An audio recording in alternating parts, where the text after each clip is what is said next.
Welcome to the Specularity. This is a talk show about design, the future, business, technology, what have you. My name is Emerson Dameron. I'm Sam Gensburg. And our special guest today is Chelsey Delaney. Hi, I'm Chelsey. I'm the UX lead at Planned Parenthood Federation of America. I also did my master's thesis at Carnegie Mellon back in 2011 about humor and interaction design, and I've been studying and researching it and writing about it and talking about it ever since. So that's me. Yep.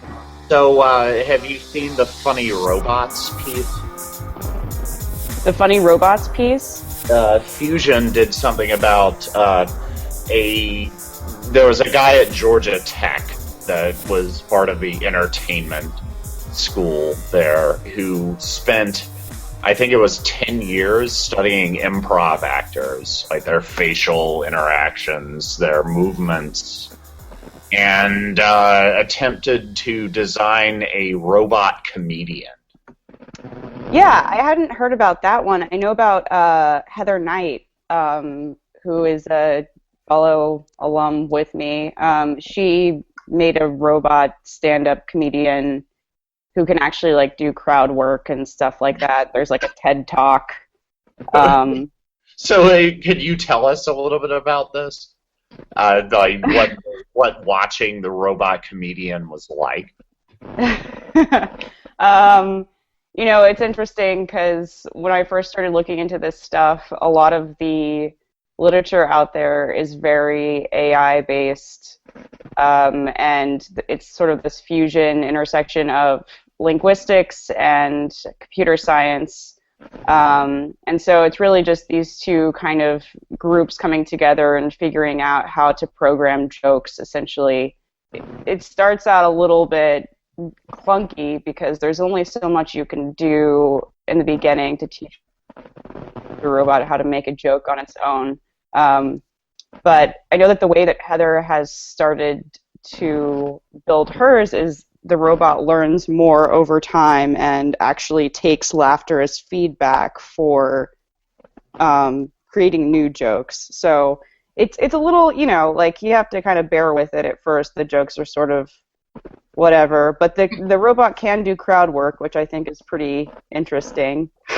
Not unlike a regular comedian. Like, exactly. Yeah. It gets a positive feedback from the laughter and adjusts its behavior based on that. Exactly. Yeah. So it is much like a comedian in that way. The real question is, can that robot handle heckling? That's what I want to know. Yeah, it didn't get a lot of hecklers. I think the worst I've seen it react to is just when nobody laughs. It has a way of sort of picking up and being like, well, that didn't work out, you know. It gets sad. A little bit. I mean, you sort of like feel bad because you're like, oh, well, you know, I want this thing to understand what funny is, so I should be like very like strategic about when I laugh because it affects how it learns, you know. But again, I guess like it goes both ways for comedians too. So like an actual comedian. Yeah, exactly. Yeah. So it's interesting to think about it that way. But yeah, I don't think anyone has heckled it quite yet. Someday. Yeah. One of the things I'm sure it's just as true in comedy as it is with any pitch, if you will. Know your audience.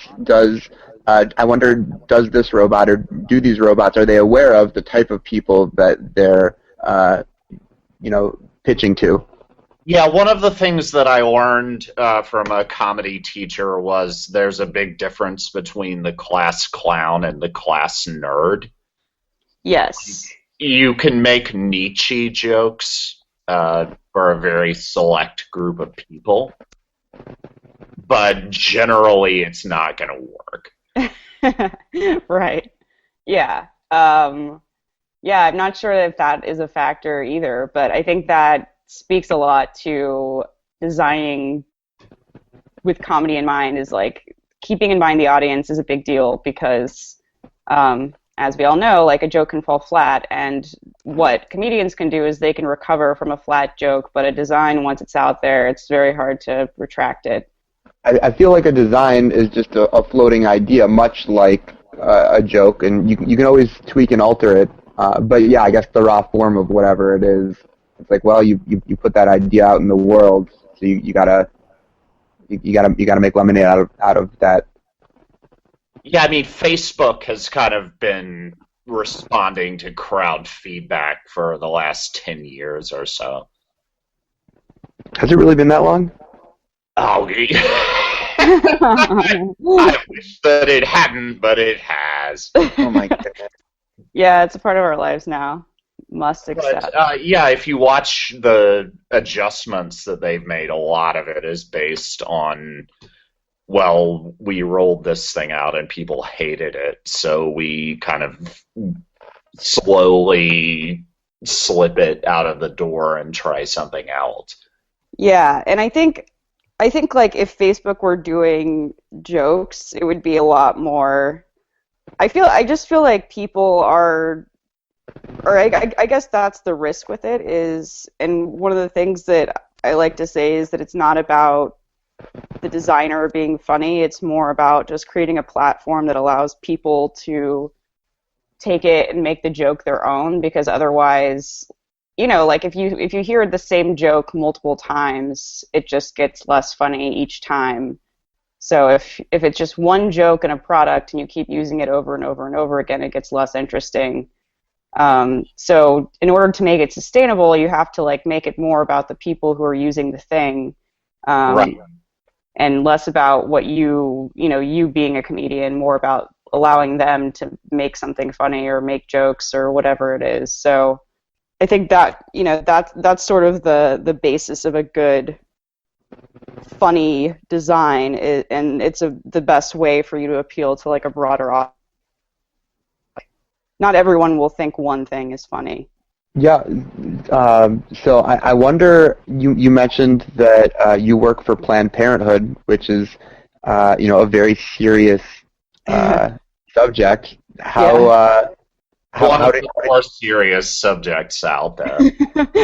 Yeah, I'd say. How do you keep the conversation going without, I guess, bringing down America?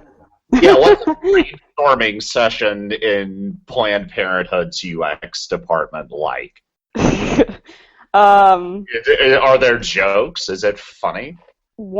So I started working there in March on a new team. I was their first UX hire ever, and now I have a team of 7 people. I think one thing that has helped me or inspired me to join humor and design in the first place is just like I've always wanted to use comedy and stuff to just like approach problems, and that's just my way of doing things forever. So anything that's sort of like sad or serious, like I feel like you have to look at the bright side really in order to deal with it, especially working at Planned Parenthood. Yeah, if anything, the more serious the subject, the more ridiculous ideas you should throw out, I think. Yeah, and in reality, you know, we're talking about sex all day. It's not like the things that our focus is funny by nature because of how society thinks about it. So when we're designing these things to like educate people about birth control or educate people, it's always about educating people about something, really. We find that, and we're actually about to release an app in March that is very funny in many aspects, but we find that in testing that people are more willing to respond to funny design over not funny design, especially when we're talking about sex, because like our society is so buttoned up and conservative about sexual health and reproductive health, you know, and the best way to get people to open up about it is to make jokes about it, is what we keep finding. So in our products, we're introducing more sort of like humorous aspects, and, you know, every day at work, just like dealing with you know, the pushback we get from the press, from politics, from everything else. It's sort of like you have to make jokes to keep going to work every day, and I just am actually trained as a Planned Parenthood escort. you are? Yeah, Oh, awesome. I'm one of the guys that stands in front of the clinic and helps You're people. very important. Oh, well, shucks. No, you are. But the thing is, like, and during the training, I almost said I can't do this because they talked about the protesters that show up, and they're fucking crazy. Yeah. They're out of their minds. And one thing that I really love is that somebody just decided to start videotaping these people. And when, like, it's very scary confronting them in person because they'll do anything in their arsenal to make you feel like shit and to demoralize you. But if you watch it on video, like, as, like, you know, if I show my roommate, hey, you gotta see this, the humor starts to emerge. Right. It's very interesting, and the people, I have to say that, you know, I work at like the national office, so we don't really get protesters because we try to keep it on the DL, our location, that is. I think in New York City it's not quite as bad as... No, yeah, we're in the best possible place we could be in, really. I mean, this is like the home of Planned Parenthood, so people are pretty receptive to what we do here, but if we were anywhere else, my life might be a lot more stressful. So I am grateful for the fact that I can make jokes about it, and I can sort of like, you know, be like, well, this is happening, but I'm just going to keep working. But I know a lot of people at our health centers are not able to do that on many days. So those are the real good people and the people who volunteer to do stuff like that. So thank you. Tell us a little bit more about how you integrate humor into the UX process in this line of work. There are, I mean, I guess mainly there are two ways. If we're talking about the process, I would say we really try to just keep everything. I guess one thing that I've learned is, so before this, I was working at a consultancy, and I would say it's very, you get in this weird mentality of like everything is about pleasing the client, and you got to like do this deliverable and blah blah blah. And then when you go work in a house, it's a very different ball game, and you're able to sort of run it on your own, and you're sort of able to be the client and the designer at the same time, which is like amazing because then you can sort of do whatever you want. And in that way, we've gotten to really kind of like make everything, I guess, a little bit more chill is the best way that I can phrase it, because we don't have to talk like methodically about our process and how it fits into like XYZ sort of system. We do practice a lean process. You're not really selling it, though. No, but yeah, exactly. Like I wouldn't go. I've spoken at like the Lean UX NYC conference for the past couple of years, but it's not the process that we use at Planned Parenthood in our team is not something that would work necessarily anywhere else, and I think it just because of the unique situation that we're in, probably. But you know, like we try to just insert humor into like every sort of little deliverable or documentation or thing that we do. If we're doing a brainstorm, we sort of make it like fun somehow. We always have like, and when we do personas, we try to do like characters.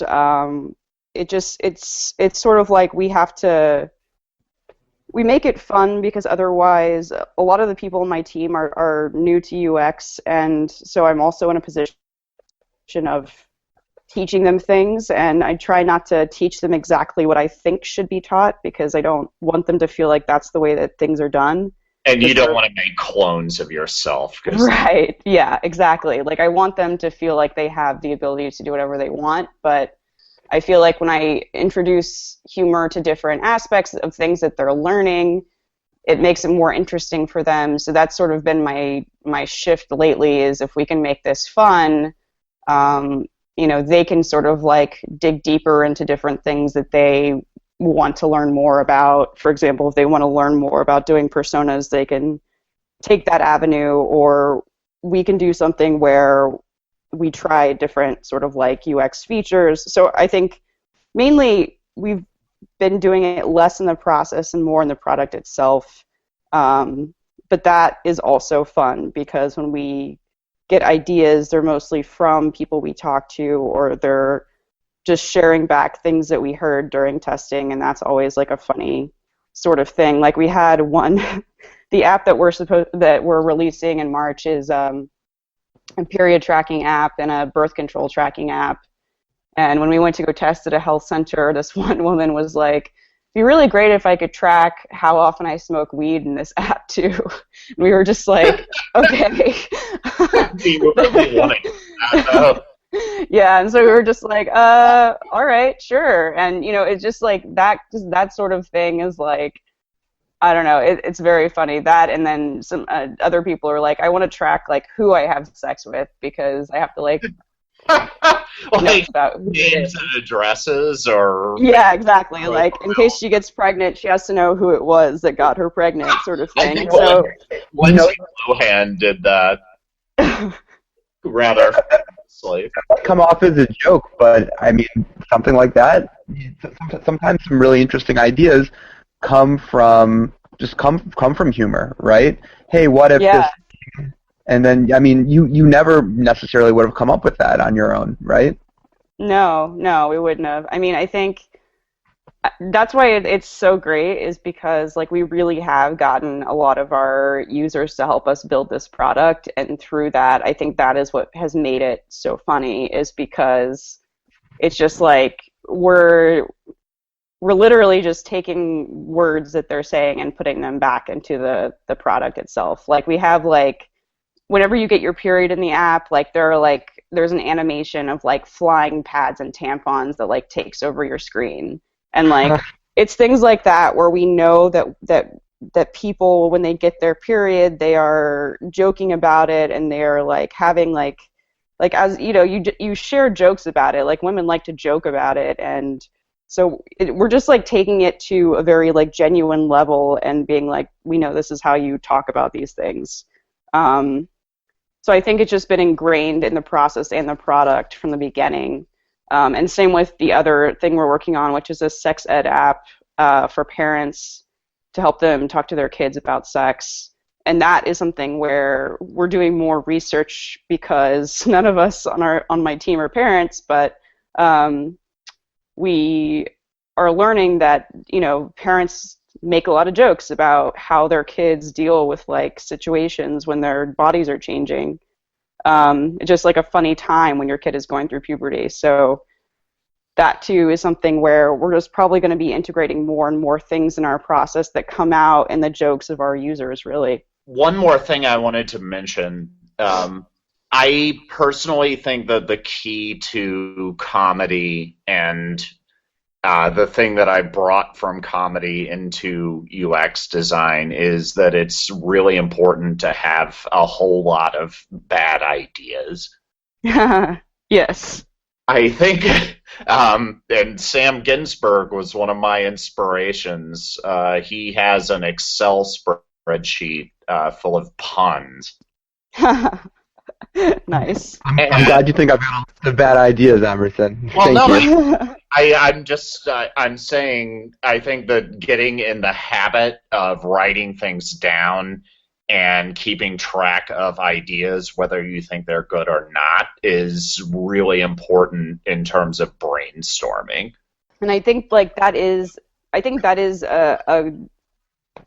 definitely something that I took as well from comedy, is not only like making sure that it's okay to have a lot of bad ideas and also like remembering them, but also being okay with letting ideas go. And just saying like, well, that was then, this is now, it's a new moment. So there are new things that could happen. It's a great thing. I think that is one of the biggest things I took from comedy to design. I think another thing is just being able to say that this is like another way to solve a problem, and you don't have to be funny to do it, but it just looking at it as an approach generally makes everything a lot better and happier and more positive, because design is so much about process and it's so much about a team, and so is humor, so it just makes a lot of sense, I think.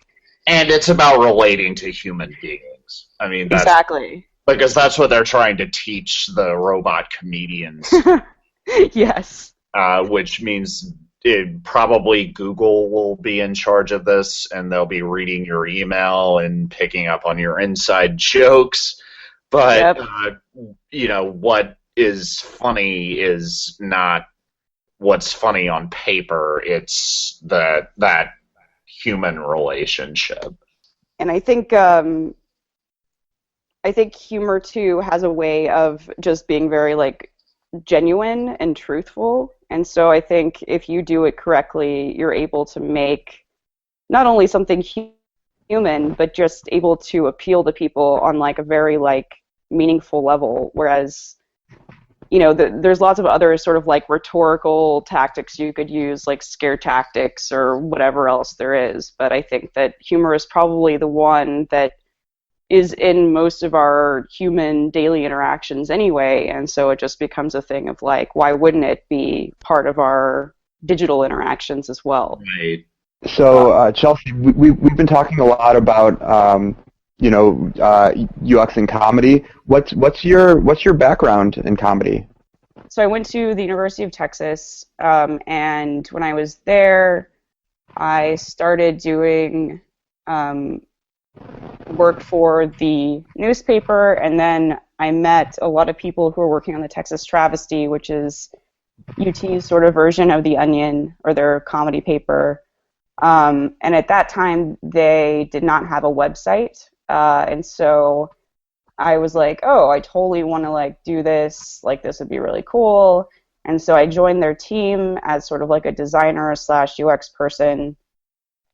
Wasn't really called UX back then, I guess. And so I started doing their website, and in doing that, I realized that there's a lot of, or at that time, a lot of the like comedy websites that were out there were like a brick wall background with like a spotlight and like a microphone sort of thing. And I was Like just Comedy Central in like 1992. Yeah, exactly.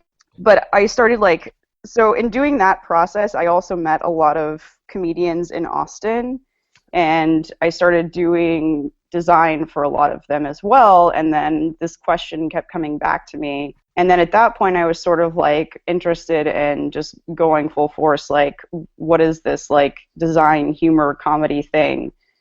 And so I figured in order to really study that, I needed to do more like actual comedy. So I had already really been like writing a lot of comedy, but classes, I took sketch classes when I moved to New York. I took improv classes when I moved to New York. I took improv classes during grad school. And that's sort of like my basis, but I think like in terms of like comedy, this is like a sort of like dumb term that I don't like, but my friend referred it the other day to me, which is a multimedia comedian, which is I just like to sort of like design funny stuff for comedy. For example, my friend and I did a series of sketch shows in New York where the sketch was like about him being like this like startup genius person, sort of based like on a Mark Zuckerberg type. And I designed all of the like media that went along with this sketch. So it was like a PowerPoint sort of thing, like a presentation, him releasing his new product. It was like a video of people using the product. It was like screenshots of the app, this like fake app. So I sort of like to do things like that where it's more just like based in the thing. I'm not really sure what you would call it, but I would say that most of my experience is just sketch and in that sort of area, and improv too, but I'm less less sort of interested in improv than other forms of comedy, I guess you would say. Improv is a cult. Yeah. You don't like, they all tend to live in the same houses and they all Right. know each other and they're weird. Yeah. Yeah. And I think that like improv is probably one of the more applicable types of comedy that can actually be applied to design. Oh, it's wonderful. I mean, I would, if I had a kid, like a teenager, I would force them to A, learn Spanish, B, take a class. That's really smart. I should write that down. Yeah, I think, but it's just not really for me. I kind of like being behind the scenes. I don't like being in the spotlight. So it's so good when you're done with improv. Yeah, and it just doesn't feel. I get too anxious about it. Like it's just too much pressure for me. It's too, I don't know. So again, I like being behind the scenes. It's better if I don't have to actually like talk to anybody. Yeah. So, Chelsey, do you do you know the cultivated wit people? Oh yes, very much so. Yeah, that's one really cool thing. I think they're out of San Francisco. That's one group that's doing something in this vein that I totally recommend. Yes, they are amazing, and a lot of the same. We've actually worked together in the past on like basic principles and stuff that they should advise people on, because they do a comedy hack day that is really fun. It's so much fun. When their LA comedy hack day was some of the most fun I've ever had. Yeah, it is. It is really great. I participated in one in New York 2 years ago, and it was amazing. I didn't do it this year because it was on my birthday, and so I was like, I don't know if I want to stay up for like 72 hours on my birthday. Yeah, it's definitely a trial. Yeah, but yeah, it's totally worth it and hilarious, and I love it so much. And the advice that they give people and the way that they run that process is just brilliant. It's just brilliant how they do it. So I think we should probably wrap up. Chelsey, do you have a website we can check out? Over the summer, Planned Parenthood had some attacks against it online, and with it, my server went down. Oh. Yeah, I know. Fuck. Yeah. Why don't you send people to my Twitter? Okay, what's your Twitter handle? It is CHELSED. Okay. Sam, do you have any more questions? I think this has been a very humorous talk. Thank you very much, Chelsey, for your time. Thank you, guys. I'm so glad that we got to talk. I was listening to your podcast, like earlier episodes. They're really great. I'll continue listening for sure. Oh, thank you. Thank you very much. Yeah. Thank you. And you've been listening to the Specularity. Our web presence is specularity.libsyn.com. We're on iTunes, which is pretty sweet. You can subscribe there. If you have ideas for guests, if you'd like to be on the show or you have something you'd want to hear about, you can email us at specularity@gmail.com. My name is Emerson Dameron. I'm Sam Gensburg. Our special guest has been Chelsey Delaney. Chelsey, thanks for stopping in. Thank you. You've been listening to the Specularity. We're hilarious. We know it. You are. See you next time.